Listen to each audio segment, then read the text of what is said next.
겨울로 자꾸 날씨는 파고 들어가는 때에 이게 한반도를 둘러싼 주변의 이야기들이 우리 마음을 또다시 을씨년스러운 늪 속으로 끌어들이는 그런 모습입니다.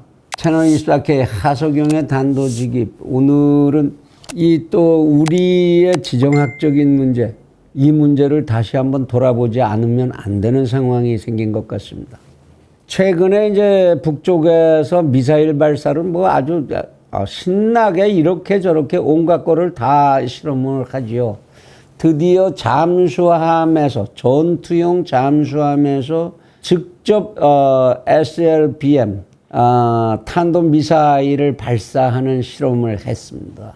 뭐 이런 북측에서 이런 실험 계속해도 우리나라엔 국가안전보장회의 대통령이 주도를 한 번도 안 합니다, 요새. 담이 큰 지도부인지 뭐 그래서 그런지 모르겠는데. 그런데 국제적으로는 이 문제가, 북측의 이런 행태에 대한 문제가 민감하게 국제적인 시각을 흔들어대고 있는 것 같습니다. 미국이 주도가 돼서 한미일의 안보 담당자들의 회의가 미국에서 급하게 열리는가 하면 미국의 CIA 국장과 DNI 국장, 미국의 17개인 걸로 아는데요. 이 정보기관들이 있는데 CIA를 비롯해서 FBI 뭐 이런 정보기관들이 17개가 있는데 그거를 총괄하는 이제 총괄부서가 DNI죠. 이 국장까지 대한민국에를 급하게 날라와서 우리 안보 담당자들하고 만났습니다. 극비리의 회동이니까 뭐 내용이 밖으로 나오고 있지는 않지만 우리 정부에서 내놓는 얘기만으로는 뭐 좋은 얘기만 이렇게 나오니까 종전협정에 관해서 뭐 문구 조절을 하고 있는 중이다 이런 얘기까지 이제 우리 정부에서 나왔는데 미국에서는 아니 그렇지 않다. 우리하고 아직 이 의견 일치하려면 멀었다. 이런 얘기가 지금 엇갈리게 나오고 있습니다만은 이 속에서 아주 심각하게 우리가 주목해야 되는 이야기가 하나 터졌습니다. 미국의 RFA라고 하는 이제 또 방송 매체가 있지요. VOA는 미국의 국무부가 관리를 하는, 국무성에서 관리하는 공영방송이고, RFA는 미 의회가 관장을 하는 이제 의회의 언론기관입니다. 이 RFA가 다트머스 대학의 교수 2사람을 인터뷰한 거를 방송을 했는데 이 방송 내용에 대해서 미국의 조야가 그거 아주 괜찮았어, 좋았어. 그거 우리가 깊이 생각하고 해봐야 될 문제 잘 끄집어냈어. 뭐 이런 반응들이 나온다 그런 얘기인데요. 다트머스 대의 제니퍼 린드, 한반도에 대한 안보에 관한 문제를 이렇게 저렇게 많이 그동안에 이제 전개해 온 미국의 동북아 관련 브레인 중에 한 사람이라고 알려져 있지요. 그리고 이제 데릴 프레스라고 하는 이제 이 두 교수가 대한민국을 핵무장을 시킬 필요가 있다. 이런 얘기를 꺼내놓은 겁니다. 대한민국을 핵무장을 시키자. 야, 이게 웬 얘기야? 한국이 핵을 가질까봐 그렇게 난리를 치고, 박정희 전 대통령 시절에는 카터 같은 경우에는 뭐, 그걸 막느라고, 한국까지 날라오고, 결국 이제, 박정희 전 대통령이 시해당하게 된 것도 그와 연결이 있다, 이런 얘기가 나오고, 뭐 이런 상황이었는데, 뭐, 미국에서 한국을 핵무장을 시키자는 얘기가 나와? 그건 나쁜 얘기 아니잖아. 뭐 다들 핵 갖는데 우리도 핵을 가지면 우리 그만큼 강대국 무력 면에서 있어도 강대국 되는 거 아니야? 지금 비대칭 전력이 아닌 재래식 무력만으로는 우리나라가 세계 국방력 6위라는데 거기다가 이제 비대칭 전력까지 핵이라는 전력까지 가지면 우리 진짜 군사 강국도 되는 거 아니야? 경제 강국, 군사 강국 얼마나 좋냐? 이렇게 얼핏 생각하기 쉬운 그런 제안이 나온 겁니다. 그러면서 더욱더 재미난 게 이 사람들이 무슨 얘기까지 했냐. 한국을 핵무장시키는 거는 전 세계의 비핵화를 위한 핵 확산 금지 조약, 이 규정에 의하더라도 합법적이다. 이런 얘기까지 했어요. 그 핵확산 금지 조약에 지정학적인 조건이 들어있다 이런 얘기입니다. 한 나라가 주변의 나라로부터 강력하게 핵에 관한 위협을 받게 된다든지 이럴 때에는 이 핵확산 금지 조약을 탈퇴해도 된다. 그건 무엇이죠? 핵확산 금지 조약을 탈퇴한다는 것은 핵 개발을 해도 된다라는 얘기라는 겁니다. 그 조항을 들어서 한국은 현실적으로 지금 그렇지 않느냐. 그러니까 한국이 핵무장을 하는 거는 국제법상으로도 지금 문제가 없다. 이런 뒷받침까지, 법률적 뒷받침까지 해석을 내놓았습니다. 우리 이 얘기 듣고 그거 좋아 이럴 양반들 많이 있을 것 같습니다. 지금 국민의힘 당에서 대통령 후보 토론에 참여하고 있는 홍준표 후보 같은 경우에는 우리 핵무장 해야 된다. 이런 얘기, 구체적인 상세한 얘기 없이 이제 꺼내고 주장을 하고 있고, 지금 윤석열 후보하고 원희룡 후보는 우리는 반대다. 왜냐하면 우리가 핵무장 할 경우에 북쪽 보고 어떻게 비핵화하라고 요구를 할 수 있겠냐. 이런 이제 좀 다소 애매한 근거를 들어서 이제 반대를 하고 있는 이런 상황인데, 무장하자는 쪽에서 보면 아주 반가운 얘기죠. 미국도 하라고 그러잖아. 이렇게 가면 아주 간단할 것 같으니까.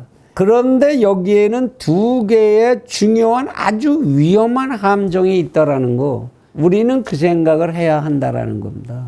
미국이 지금 시점에서 미국에서 왜 이런 얘기가 나오고 이런 얘기가 일정한 지지를 받을 수 있는 것이냐 하는 거죠.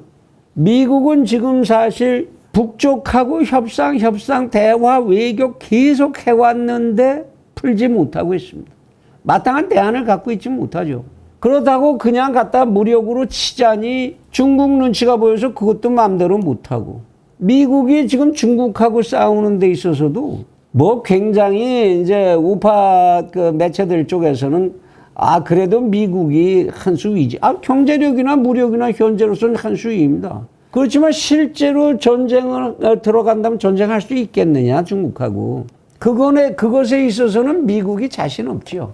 무력과 경제력에서 자신이 없는 것보다 미국 국내의 여론과 정치에서 그 전쟁을 끌어갈 자신이 확실히 없지요. 이렇게 질질 끌려가느니 깨끗하게 동북아의 방위 체제를 이거를 좀 정리할 필요가 있지 않냐는 거죠. 그래서 나오는 얘기다. 한국을 핵무장을 시키면 어떤 일이 일어날까요? 한국이 핵무장을 했는데 왜 우리는 핵무장을 하면 안 되느냐라는 아주 당당한 이유를 갖게 되는 나라가 있죠. 일본. 한국 어떻게 믿냐? 한반도가 전부 남북이 핵무장을 했는데 우리는 왜 핵무장하면 안 되냐? 미국의 계산은 한국을 핵무장시키는 것이 일본을 핵무장시키는 당위성을 만드는 기초가 될 수 있다라고 판단할 가능성이 높죠. 그러면 어떻게 될까요? 만일의 경우에 한반도를 잃어버린다고 하더라도 일본이라고 하는 옛날의 에치슨 라인 개념을 살려서 일본이 핵무장을 함으로써 미국은 동북아에서의 부담에서 빠져도 된다. 이런 판단을 할 수 있다는 겁니다. 한국이 핵무장을 하면 어떻게 될까요? 어떤 일들이 일어날 것 같습니까? 북측에서는 당연히 핵무장을 더 강화해도 얼마든지 명분이 있죠. 한국이 하는데 중국은 어떻게 할 것 같습니까? 걔네들이 한국에 핵무장하는 거 좋아하겠어? 싫어하지? 그럴까요? 정말 그럴까요? 중국은 명분이 그러면 북측의 핵무장을 지원할 수 있는, 당당하게 지원할 수 있는 명분이 생기겠죠. 그러면서 동시에 중국은 뭘 할 수 있습니까? 북쪽에 대한 영향력을 완전히 강화하고 북쪽을 장악하는 명분을 그때 같이 가질 수 있게 될 겁니다. 그러게 되면 대한민국은 그 다음에 어떻게 되죠? 대한민국의 좌파 권력이 집권을 하느냐 우파 권력이 집권하느냐에 상관없이 대한민국은 중국의 강압으로부터 자유롭기 어려워집니다. 핵을 가진다고 해도. 그거 가지고 실제로 쏘고 이럴 건 아니잖아요. 그건 최후의 방어의 수단일 뿐이지 현실적인 압력을 견뎌내는 건 아니죠. 특히 그런 상황을 만들기 위해서 친북 세력과 친중 세력은 어떤 일을 할까요? 한반도에서 일단은 대한민국 핵무장 반대 투쟁 아주 엄청나게 벌일 겁니다. 촛불 시위 이상각의 판을 벌이겠죠. 그래서 우파 정권이 들어선다고 해도 뒤집느라고 온갖 짓을 다 할 겁니다. 그리고 나서 그 다음에 뭘 내세우겠죠? 한반도의 평화를 회복하기 위한 종전선언과 평화협정 그리고 미군의 철수 이걸 만들어갈 수 있죠. 핵 갖기도 전에 핵 가진 나라들의 편입돼 들어갈 수도 있죠. 대한민국은. 안 할 것 같습니까? 그 다음에 남은 게 연방제 통일밖에 더 있나요? 뭐. 만일 그렇게 되지 않는다. 대한민국이라고 하는 나라는 그래도 그대로 존속이 될 거다라고 가정을 해보지요.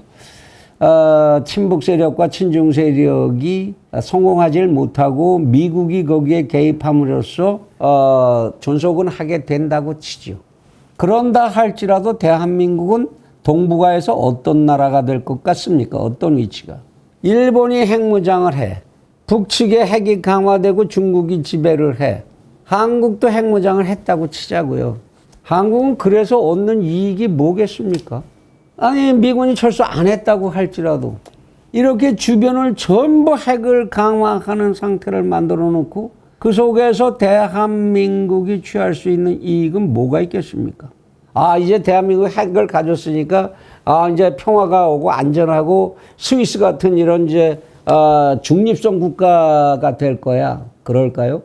중립을 하는데도 여러 가지 모델이 있습니다. 어떤 중립이냐? 무기력한 중립, 자기 자결력을 가지지 못하는 중립. 그건 쓰잘데가 없죠. 허구한 날 일본 눈치 보고 중국 눈치 보고 미국 눈치 보고 그것밖에 더 하겠습니까?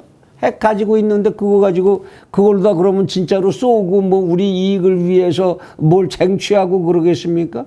최후의 방어 수단으로서 쓰는 것밖에 아무것도 없죠. 생산성이 생길 수가 없습니다. 지금 핵을 가졌으면서도 강대국이 되지 못하는 나라가 파키스탄도 있고 뭐 인도도 그렇고 이스라엘도 그걸 지금 쓰지 못하는 한은 그거 뭐 가진 게 글쎄요 그 사람들의 그 지금 주변 상태가 우리와 같지는 않으니까 비교하기 어렵지만 핵이라는 건 그런 거죠. 과연 국민의힘의 대통령 후보로 나온 사람들이 한반도의 핵의 문제에 대해서 얼마나 깊은 생각을 하고 경우의 수를 따져봤는지 참 걱정입니다. 따져본 것 없고 깊은 생각 안 했으면 그거는 내가 대통령직에 간 뒤에 전문가들과 좀 더 깊이 있는 이야기를 국내외의 전문가들과 좀 더 깊이 있는 대책을 찾아야 할 문제다. 지금 섣불리 할 수 있는 이야기가 아니다. 이 정도라도 밝혀 말할 수 있는 그런 양식을 가져주길 바랍니다. 대한민국의 핵무장 그렇게 단순하고 가벼운 문제가 아니다. 한 발 더 나가서까지 생각한다면 좀 더 긴 미래에 지구촌의 문제, 지구촌의 역학의 문제를 놓고 보면 미국은 점점 전 세계의 경찰 국가로서의 책임을 벗어나고자 하고 그것이 용납되지도 않는 그런 다극화 사회로 갑니다. 이 속에서 대한민국이 고민해야 할 건 그렇게 단순한 문제가 아닙니다. 지금 현재로서야 당연한 거지요. 대통령 후보들은 그 정도로 말씀을 해주시고 지금 당장 우리에게 급한 것은 미국과의 동맹을 강화하는 것, 미국이 딴 생각하지 않도록 만들어야 하는 것, 그것이 가장 중요하다라는 사실만이라도 명백하게 깨달아 줬으면 합니다.